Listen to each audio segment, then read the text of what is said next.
What techniques help draw pawn-down rook endgames?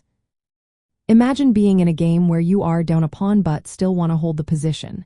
It might seem tough, but with the right techniques, you can often force a draw.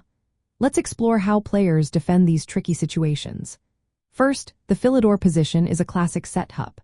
The defending rook stays on the same rank or file in front of the pawn, blocking its path. The defending king stays close to the pawn's promotion square to prevent it from advancing. This setup makes it hard for the attacking side to make progress. Next, cutting off the opposing king is vital. The side with the extra pawn tries to keep the king away from the queening square. The defender aims to keep their king near the pawn square to block its advance. If the defending king can reach or stay near the queening square, the game often ends in a draw. Rook checks from behind or the sides are also useful. The defending rook can give checks along ranks or files to harass the attacking king. These checks stop the king from supporting the pawn's push and can force the attacker into passive moves.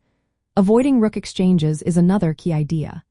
The defender generally tries not to trade rooks because a rook and pawn versus rook endgame is easier to hold than a pawn-only endgame. Sometimes, capturing the pawn can lead to a losing position, so careful decision-making is necessary. The principle of two weaknesses is more about creating threats. The defender can try to threaten multiple points at once, making it hard for the attacker to push the pawn without risking material loss. Keeping the rook on the 7th rank is also effective. The 7th rank is near the opponent's starting position, so the rook can give checks and control key squares, limiting the attacking king's movement. Using opposition is a powerful technique. The defending king positions itself directly opposite the attacking king with one square in between. This can block progress and force the attacker into less favorable moves.